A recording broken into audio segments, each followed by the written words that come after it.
out right now. We've had a whole lot of Hellraiser movies, in the past, a number of them, and I never got a chance to look at any of them, but then I got a chance to look at this particular one. So before I even started the Hellraiser movie, I didn't get a chance to go through all the previous ones, but then I did have my look at them, and then they weren't bad themselves. But then this year's Hellraiser movie is a whole new thing to me. It was amazing, it was interesting, and then it was so horrific. That time of the year where Halloween is just around the corner, and then having this movie released prior to that particular season was an excellent thing to be done. I love everything the actors did in their place, how the director David Bruckner was actually on point with the whole thing, how the actors also came together to make everything beautiful. Odessa Isaiah played a very wonderful role in there. She was by the character Riley. So Riley is actually the main character, to me, if I may say. It revolves around a whole lot of other individuals, Riley and her boyfriend, her brother's boyfriend, and actually a friend of theirs. So there are 5 of them. But then with the start of the movie, we are being taken to a present time in itself until we get a time jump. Now, we have a young man attending a party, and then she being invited over by this woman to actually meet her somewhere. So he gets there and he actually doesn't see the woman. He finds a mystery puzzle in the middle of the room. Then he decides to, I'd love to see what is in there. So he picks it up, and then a strange man walks in. Now, this strange man walks in talking to him about, why don't you try and solve the puzzle? Well, curiosity, he tries to solve it until a blade comes up and then he cuts himself. He started feeling nauseous, and then all of a sudden things started going hay for him. Then this man picks up the puzzle, and then bang, you can see these chains from nowhere coming to hook up his shoulders, his knees, and a whole lot of things. That was when I actually knew that the horrors are about to start. Now, that is about the first 10-15 minutes into the movie. Right after that, we are given a time jump to 6 years later. Well, in horror films whereby we have time jumps, I love a lot, because right from the start, they are giving you a stepstone on which the major part of the film is actually going to be based on. So if we are having this about 10-15 minutes of this, and then we have a time jump to 6 years later, then a whole new story begins for us to actually know what we actually can't really understand from the beginning. It's a great thing to do, I love how they did it. And then in here, unlike the other Hellraiser movies we've had, Pinhead always been the only one to be horrific in them. Pinhead in this one was actually played by Jamie Clayton. She's an excellent actress. She actually took up the role to heart for me, and then she was able to style with it as well. But then we don't only have Pinhead, we have other monsters in there as well. The reason why I think it's so that way is because of the supernatural backing of the whole puzzle. These creatures are not the ordinary day horrors we actually see out there, like the Candyman, the Boogeyman, that we've heard about them a whole lot of times. But then they are sort of new, bringing some sort of variety when we talk about horrors.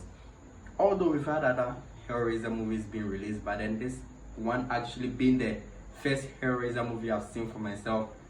But then I did go through the previous ones. After seeing this one, I actually felt like this actually stands out.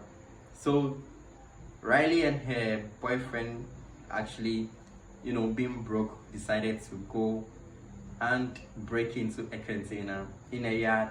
They open it to only find a safe. So they actually crack it open, and then they come across, the puzzle which first appeared in the early parts of the movie. Now I got a feeling that, okay, everything is about to unfold right now here. Now that they've actually come across this puzzle, we are actually going to know what the puzzle does and what it's actually supposed to do.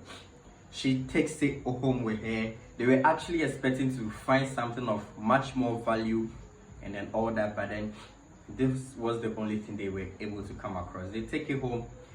Things get heated up between her and her brother, so her brother moves her out and all that. Now, in horror films, whenever I see moments of isolation, I'm really, steady to see what happens, because they are when the horrors actually starts happening the more. And I don't know if all these supernatural beings which come out, Candyman, whatsoever come out, they actually, like to take action when their victims are isolated. It's so amazing. It makes the movie a whole lot lively to watch here. And her brother decides to go after her sister and actually find out what is actually wrong with her. He accidentally gets cut by the blade from the puzzle, and then he's taken away unknowingly.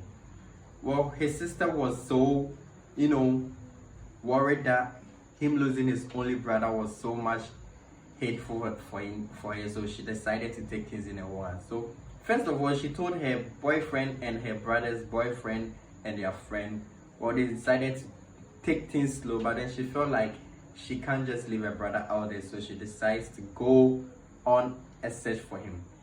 Now they visit this woman who actually first appeared at the start 6 years ago, but then she seemed to have much more information than them.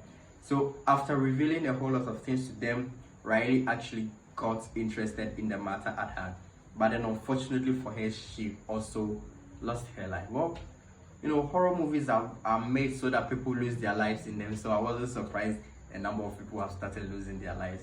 And then the manner in which they all get boom, it's so amazing. She decides to go into the house where she's directed to find more answers and all that. Then her friends actually come and help her. A whole lot of horror started coming out. They lose a whole lot of people in there. Now, one thing which makes it so emotional is the part Riley actually finds out that her boyfriend knew all along what was actually happening. Betrayal is one thing that comes to create a whole much of emotional in these kind of situations. Actually you are dealing with a supernatural force which is so horrific, and then finding out that someone close to you is actually being backstabbing you. It's so much to take in. Yeah, I love that aspect which they attached it to make it so tight for me. I was really impressed. The last thing I actually want to talk about is the characters standing out. Having all these characters standing out, each one of them connected to a particular thing, and they were so compact to making it a solid thing. Yeah, and I really loved the show. It's actually going to be one of the best horror movies I've seen in a while now, and I'm sure you should also check it out for yourself, and you're going to love it as well. Yeah, so that's that for now. It's out right now, and then you can watch it for yourself if you haven't, and trust me, you're going to love it. Yeah, please do sure to leave a comment if you've seen the movie, what you think about it, and then this video in general. And don't forget to subscribe if you haven't, and give me a thumbs up right down there. Till another time. Everything is twofold. What's joy is pain on the other hand. And what happens when the one that you love is the main cause of your suffering?